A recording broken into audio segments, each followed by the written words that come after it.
Great. I realize I'm the last thing between you and a block party, so I'm going to try to make it seem like you're at a party right now with me as we talk a little bit about equity, growth, and community. Really thrilled to be here. Lynn invited me and said I could talk about my new book. What author would resist that? She wanted me to talk about the changing demography of the country, the shifting economy, the implications of that for the built environment, and then inspire you with a message to move forward to really change the world. If that wasn't enough, she also wanted me to address the North Korean nuclear deal and the possibilities that might happen there. And she also wanted me to comment on the current state of the elections, and in particular, now that Donald Trump has raised the race of a judge in terms of whether or not they can judge or not, whether or not we'll be able to look at the largely white judiciary and say we need to put African Americans and Latinos out of our criminal justice system based on the racism that apparently must have been involved in the judging period. That's a lot to talk about in a very short period of time. What we in Spanish call a keynoteito, short keynote. So what I'm going to do is talk a little bit about these implications we've kind of gone from a bike trail to the city of Baltimore. I'm going to talk a lot about the nation, and then I'm going to drive it back down at the end to what this means for new urbanists. One little warning before I take off. While I'm speaking, my voice might tire out or break a little bit. You might think that it's because I'm an emotional being with you, because what could be more exciting than being with a bunch of urbanists? It's actually that I have a voice condition called spasmodic dysphonia. It's what Diane Rehm on NPR has. The voice will break. As a result, sometimes my voice won't project very much or it'll break. I always like to reassure audiences that it gets treated once a month with Botox. It's true, because that's how we treat everything in Los Angeles. It really... So, at a national level, one of the things we need to understand is that the next America looks different than the past America. And really, the big changes are that the United States is going to be about majority minority or majority people of color by the year 2043, 2044. That before that, by the year 2032, the majority of the workforce will be people of color, and that by the end of this decade, the majority of young people will be people of color. So that's a very different America. And if you were paying attention to the current electoral season, you would think that what's driving that demographic change is what? What's being talked about a lot? Immigration. And that answer is wrong. Immigration into the country has slowed down dramatically. In fact, also now, immigrants from Asia are outpacing immigrants from Latin America. And for about the last 3 years, net migration from Mexico, our largest sending country, has been negative. There's more Mexicans returning to Mexico than coming into the United States. Which means that if we build a wall, we're just penning Mexicans in. So, now that is not likely to change because it's got something to do with the relative strengths of the two economies, but more it's got to do with the fertility rates in Mexico, which 35, 40 years ago, a Mexican woman would have about 5 children over the course of her lifetime. Now that fertility rate is 2.3. It's 1.7 in the United States. As those come together, the long-term push factors have been reduced. So where is that change coming from? It's coming from young people, the sons and daughters of immigrants, but young people. The number of young whites between 2000 and 2010 actually fell by 4.3 million. Now, that does not mean that 4.3 million young white people died. We would have noticed that. It means that more young folks are moving into 19 and 20 than moving into 1 and 2, who are non-Hispanic white. The number of young African Americans down slightly. Some of that is a redesignation into the multiracial category. The number of young Latinos up by 4.8 million. The number of Asian Pacific Islanders up by 800,000. That's the future that we're looking at. That's the next America. And that's why when people hear "Make America Great Again," what they hear is an America hardening back to the past and not really embracing what its future might look like. Now, there's a couple of interesting things about this which I think are important, this demographic change. The first is to understand where it's occurring. So, this is what the country looked like in 1980. It's the counties of the United States, easy map to interpret. The browner is a county, the browner is a county. So, in 1980, the United States looked like a lot of people still think it looks like the Black Belt of the South, heading up to D.C. and Baltimore, the Hispanic borderlands of Texas with Mexico, Hispanic and Native American areas of New Mexico and Arizona. One interesting thing to notice about California, in 1980, only one county in California was majority people of color, Imperial County on the border with Mexico. Los Angeles had not yet crossed that threshold. What happened between 1980 and the year 2010? A lot of change, but the big change you could see happened in California. And it is true, California changed dramatically where I live. It went from being about almost 70% non-Hispanic white to being about 42% non-Hispanic white over that 30-year period. But what's important to realize is that demographic change is slowing down in California. The past for California was sort of America fast forward, but really what's happening is that the demographic change is going to be happening elsewhere. Because when people think about the demographic change in the United States that they see, they often think it's all going to happen in California. That by the year 2040, California will be 150% Latino. Sort of super Latinos, right? Insisting that everybody say California the right way, right? So, but what's really happening is that change, if you go from 2010 to 2020 to 2030 to 2040, it's happening in the rest of the United States. And in fact, interesting statistical or demographic fact, the only large metropolitan area in the last 10 years that did not see an increase in the number of Hispanic children, guess? Los Angeles. Because LA is coming to the end of a demographic change, the rest of the nation is about to experience this demographic change. Diversity is coming to a theater near you. So, one important aspect of this demographic change, though, is the age structure of the population. This shows you the median age, half older, half younger, by race and ethnicity in the United States in the last kind of 4-year period for which we have a lot of data. So the median age for non-Hispanic whites, 43. The median age for Asian Pacific Islanders, 36. For African Americans, 33. That's pretty close to the median age for Native Americans. The median age for Latinos, 28. 43, 28, 15 years, it's a generation gap. And it helps to explain two things.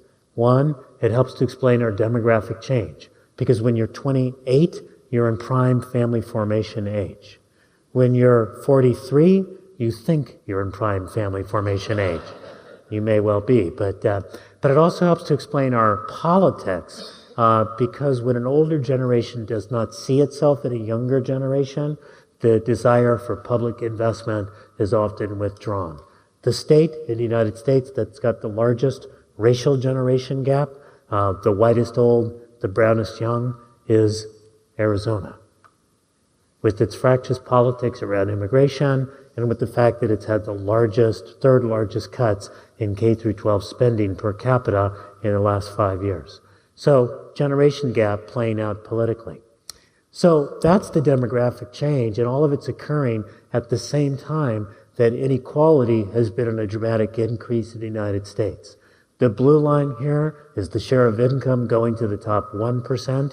You can see that it was pretty high right prior to the Great Depression, kind of flattened out with the wartime period and the post-war boom, and then has been on a steady increase since 1980, since the shift from the Carter years to the Reagan years, and you can see it's gone up dramatically ever since. So that's been a big shift in terms of income to the top 1%, and that income shift to the top 1%, largely a function of changes in CEO pay and a number of other things, has also been accompanied by a shift in income for those who are below the top 1%.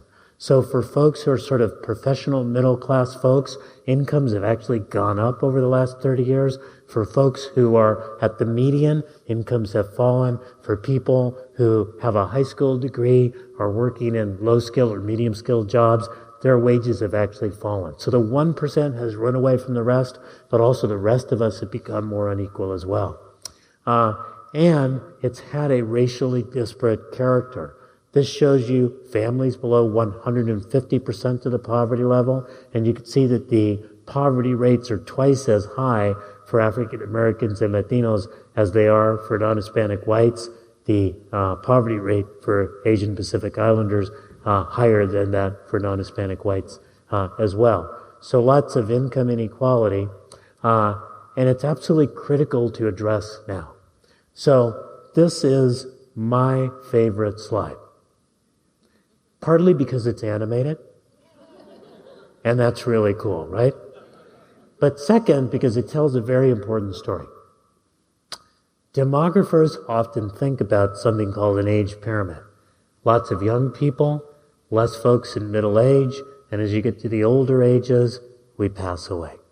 And one thing you're going to notice about this is that in the year 1950, the United States had an age pyramid. The baby boom generation, less folks in the middle, folks dying off as you got to the top. But you can see that the United States is shifting from an age pyramid to an age cylinder.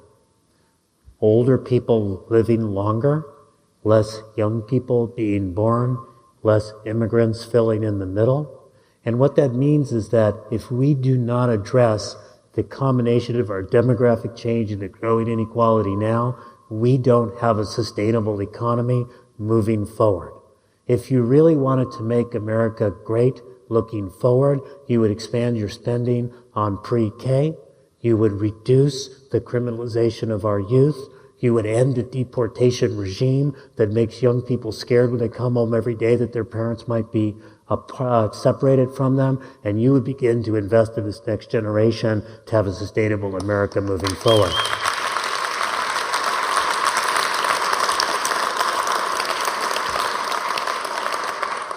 So the key question is, why are we not doing that? And part of the reason why we're not doing that has to do with a sort of social distance that's emerged in the United States in the last 30 years. This shows you how kids of color are concentrated in high poverty schools, that in schools where more than 70% of the children are getting free and reduced lunch. So you can see it's about half of the African American kids, half of the Latino kids. A lot of those kids are not themselves poor. They simply are in neighborhoods that are poor with lots of poor kids. Only 8% of non-Hispanic white kids are in schools that have that high of poverty levels experienced. So we are learning apart from one another, our children. We're also living apart. This is a graph that shows you the bottom are poor folks, the blues are wealthier folks, and these are the share of poor folks living in poor neighborhoods, the share of wealthy people living in wealthy neighborhoods. As you move from 1970 to 2007, you can see the red is getting redder, the blue is getting bluer. What that means is that we are more income segregated than we were in the past. So when you're talking about how important mixed income is, it's absolutely crucial, because not only is it crucial for the economic possibilities, it's crucial for the community building across class that's been disappearing as a result of this residential segregation by income. We're also quite segregated in terms of our politics. In 1992, when President Clinton, I think maybe the first President Clinton, got elected, about a quarter of the voters in the United States lived in a in a county where a presidential candidate won by a landslide, meaning by more than 20%. So what that meant is that you tended to live with a lot of people who might have a different idea than you. But this is what it looked like in the re-election of Barack Obama. So it's not just that more Republicans are living with Republicans, more Democrats are living with Democrats, and the ability to converse across political space is difficult as well. And then finally, we're also knowing apart. That is, our knowledge bases are very different. This shows you newspaper readership by age group. It's plummeting for everyone. It's plummeting in particular for young people. And we're also in a situation in which we're often entitled to think we're entitled to very different facts. So here's an interesting statistic for you. Have you gathered that I like statistics?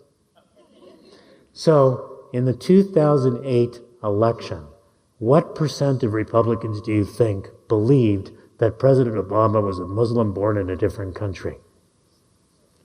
So the people give really outrageous answers. It was only 16%.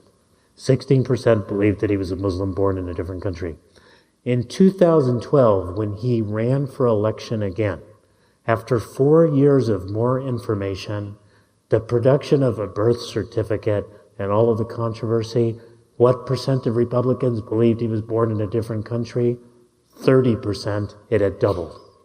So we're in a situation in which we are no longer sort of subject to broadcast news. We're subject to narrowcast news.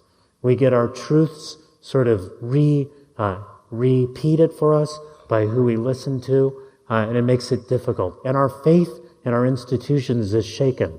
This was a poll from 2013 asking about Congress and its popularity relative to other things. So, for example, 67% of people chose lice above Congress. For those of you who are older, you'll appreciate this. About 60% chose a colonoscopy above Congress. About 60% chose a root canal. The only thing that Congress was almost as popular as was the band Nickelback. And that actually says a lot about Nickelback more than it does about Congress, right? So we've got to sort of shake at our in our institutions, and we need to be thinking about how do we make change. How do we go from, this is Jacksonville, Florida, which in 1960 was the site for something that was called Axe Handle Saturday. Axe Handle Saturday was when the young members of the NAACP staged luncheon sit-ins at lunch counters in the city of Jacksonville, and they were met by 200 whites who had axe handles and beat them, and then the police joined in to the beating.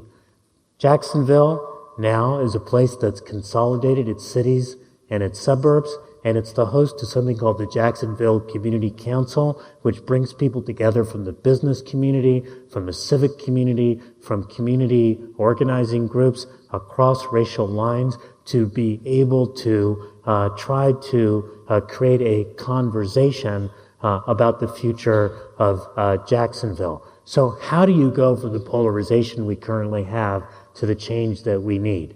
The answers are in this book. This is the book you invited me to talk about. It's a good book. It's available on Amazon.com. Make sure your local bookstores order it.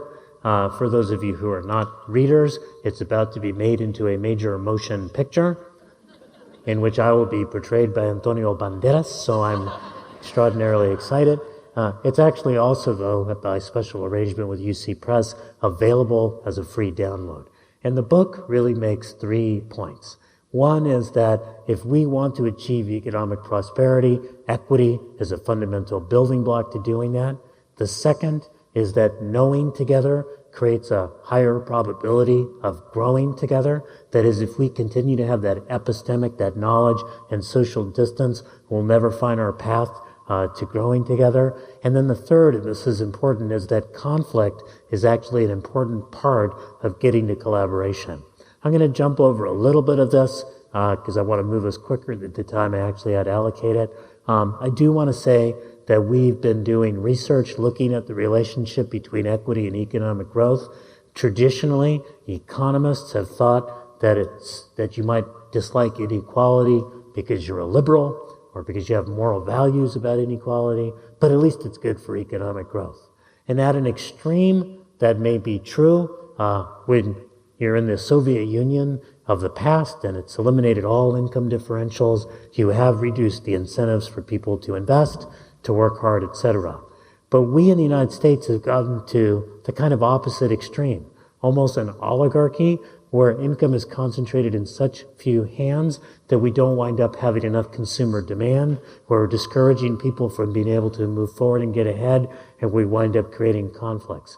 So what we do in this book, first big set of chapters, is we look at the relationship between equity and economic growth. And what we find out is that regions that pay attention to reducing income inequality and shrinking residential segregation actually have more sustainable growth over time.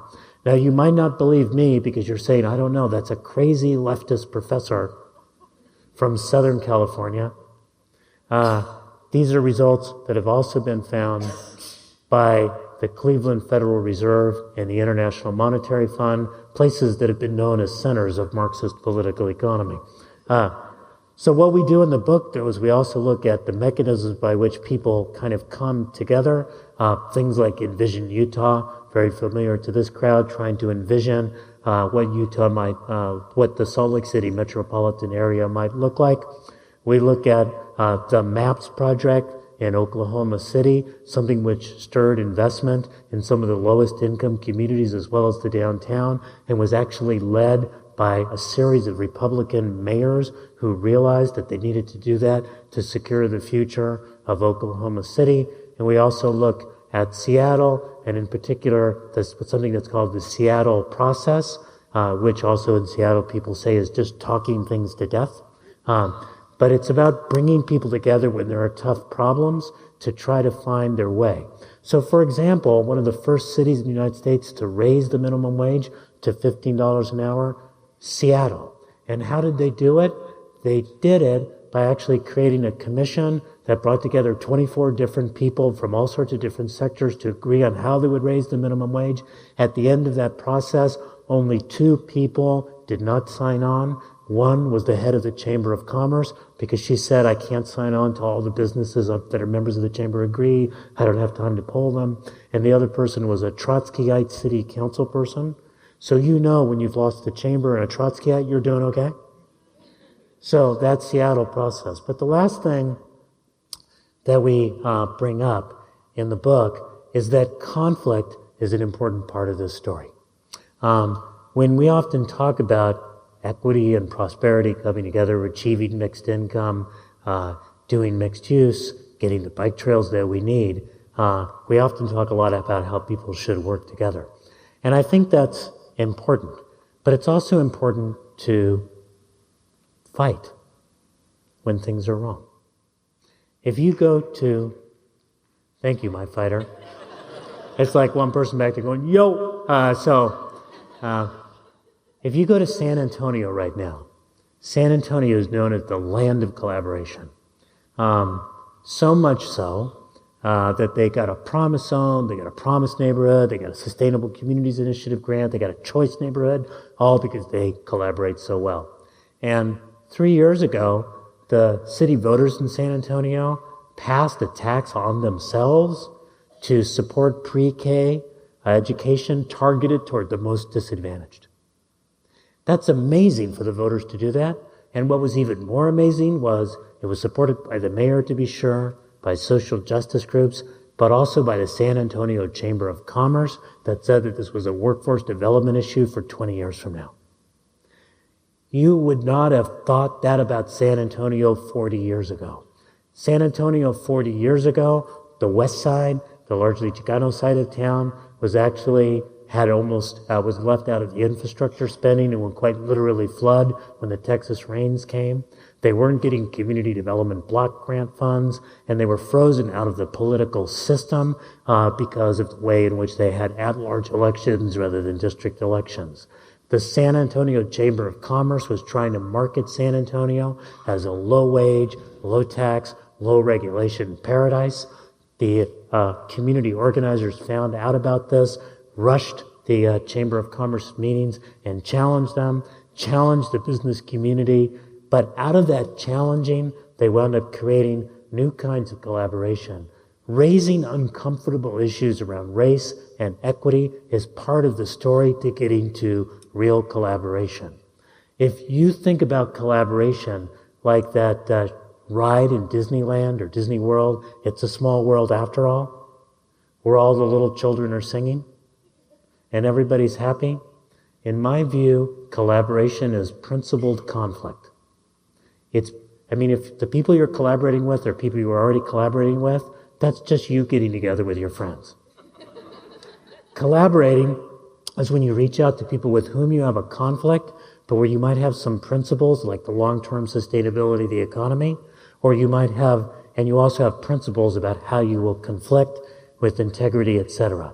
So I'm going to jump over this and say, what do I think this means for new urbanism? That's what I'll close on.